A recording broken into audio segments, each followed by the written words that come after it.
I'm reviewing a hand that I played just now. As I look through my hand histories and my record for the past 1 month, I realized that I've not been doing very well when I was already in the money. The percentage that I actually got first is actually very low compared to how I managed to achieve last time at full tilt poker. Part of the reason could be because they are actually more professional playing at Poker Stars, but I would believe that it has more to do with my own weakness, that I have sort of forgotten how to play more aggressively when I'm already in the money, and this actually cost me a couple of first place finish. So in this game here, um, we just got into the money, and I'm actually in third position with about 1,600 chips, and this is the chip leader with about 8,000 chips, and this is the second player here. This is actually a winning player, but based on his play, I don't really think that he's that good. Okay, so let's look at how the game progress. And being third in position, it is always good to shove all in whenever possible to pick up blinds, because it doesn't matter if you actually bust out in third, because you're already in third position. So it is very good, and it is very important to be very aggressive when you're actually in this situation.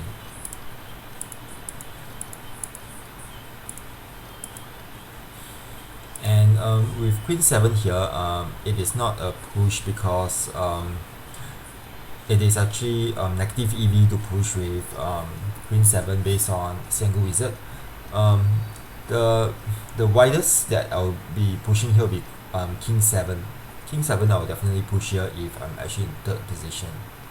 But say if I'm actually in the second position, then with King 7, it will be a fold for me.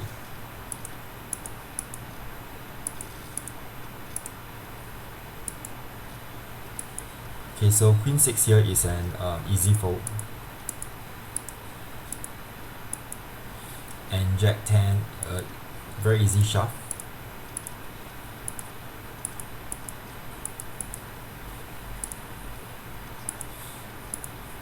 Okay, pocket kings here, this is a instant shove, and this guy actually play very badly, because if he is ever going to min raise here, and if I'm going to shove, it will only take him about 1,500 chips more to call, and he actually folded this, so this is actually very bad play on his part.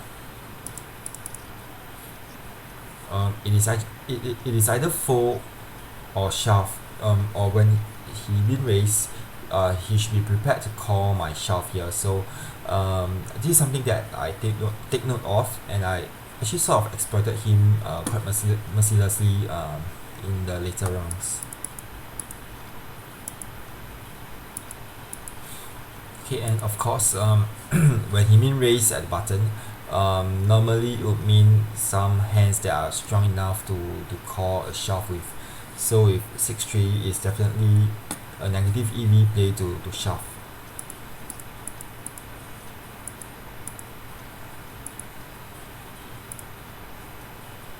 Okay, 6-4. Okay, at this stage here, I'm no longer the third position now. I'm actually in second position. So my stack size here is quite healthy. So there's no need for me to risk shoving with just 6-4. So I'll folded this.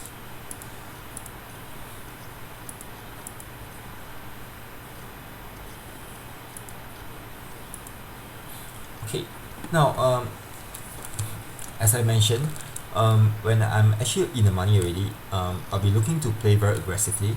So with pocket 2 here, there are cases where it is a fold, but since we are actually both similarly stacked, okay, so I think I'll just like to risk my money, risk my stack size, and try to put him all in, so that I'll have a better chance to get either to get first. but he folded as well. So this is a very bad play on his part as well, because if he ever going to min raise in this situation, he should be prepared to call a shove with. So this is something that I take note of, and I'll be exploiting him next time if I see something like this.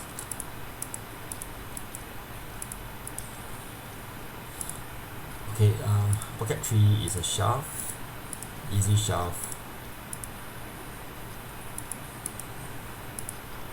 And for this guy here, he should be shoving almost every hand already. Although Shark Scope says that he's a winning player of about 2% ROI, but based on his play here, I don't think he's that good a player.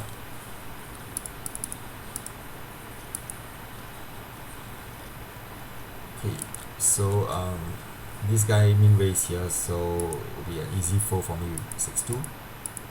And again, he folded 300 blinds when he just have about 765 blinds left. So this is very bad play on his part.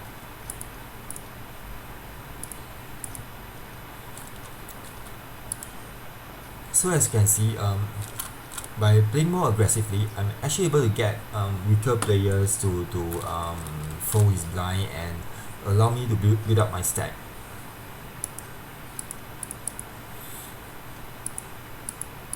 Okay, so we are now in heads up situation now, and this is an area which I think I have a lot of leaks. So in this hand, previously I have actually already taken note that he is willing to fold to a shove when he actually min raise. So with Queen 10, I do have good equity even if I get caught by him. So given that I have a huge fold equity because this guy is very likely to fold, so this is definitely a positive EV play. Okay, 9-10, because I just have about 10 big blinds left, 9-10 is an easy shove. And whenever the play reaches 10 big blinds or less, it is a push fold game now. And I normally follow Nash equilibrium, but I do make some slight adjustment, especially if I know that the play is very tight, or yeah, if the play is very tight, then I'll be pushing with a wider range of cards. Okay, so he folded. H3 is definitely good enough for me to shove, so I shove, and again he folds. So this is something that I'll be exploiting him mercilessly in this game. Okay, so I min raise here, he calls, so I make my C bet, he calls. So I would think that he could be just floating, or he could have a club flush draw. He checks again, I bet half the pot, and he actually folded. So most likely he has a flush draw.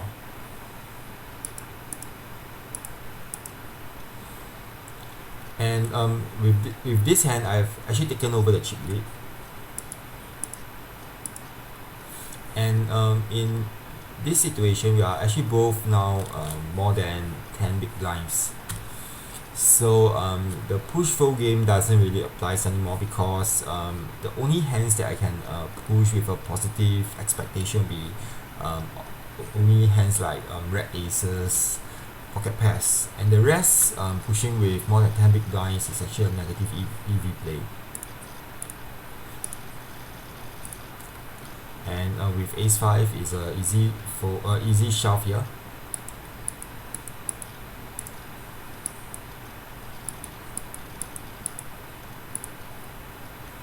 And this hand is actually a hand that I think I played very badly.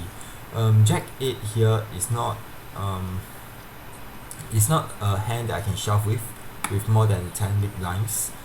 And I could have just a min raise, but I thought this player could be quite a calling station, as can be seen in my previous hand just now, where my C bet he sort of floated or called with a flush draw.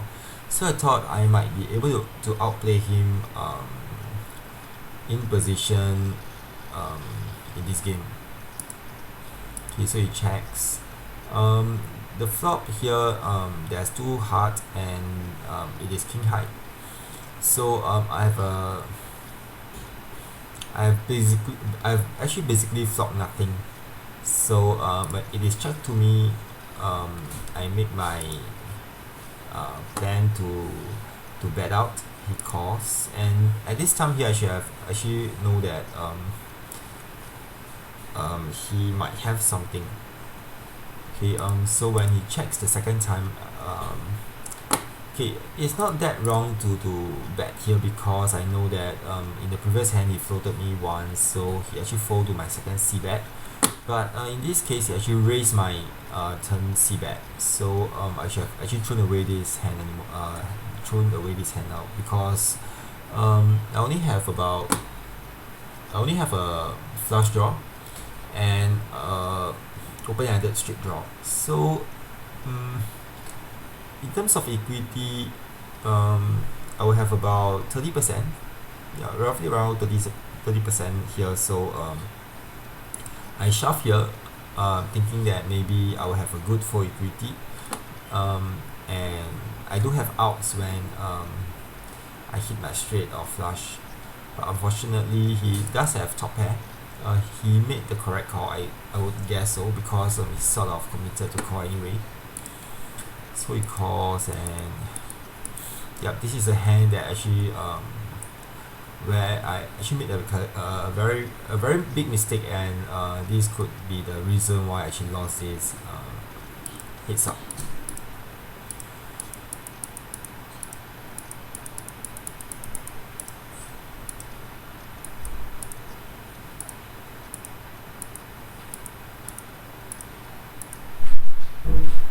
Okay, as can be seen, the blind is now, I have less than 10 big blinds, so it is back to a push fold game again.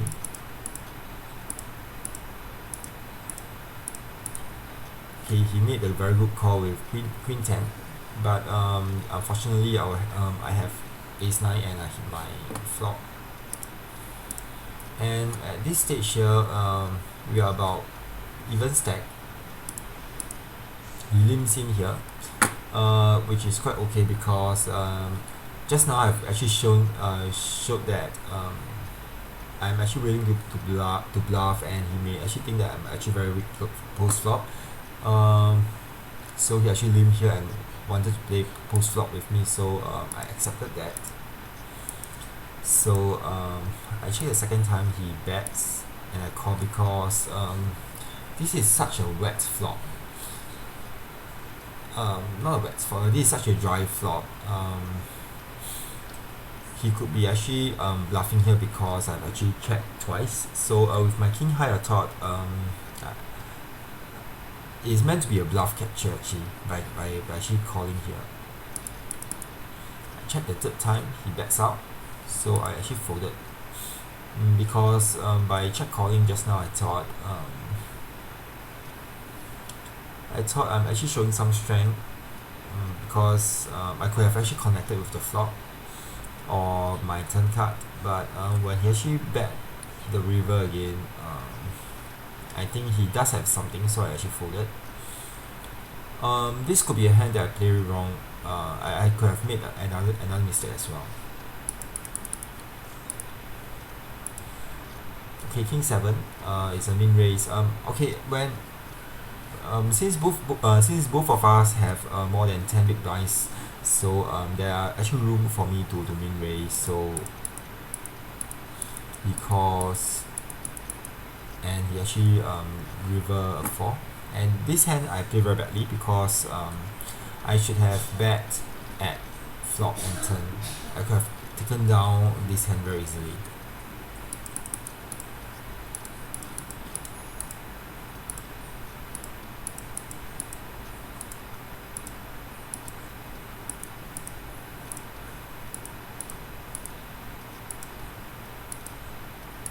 Okay, this hand is a typical hand in heads up endgame. So I lost the coin flip, and with that I actually lost this heads up game. So I'll be thinking about the mistake that I make in this hand, and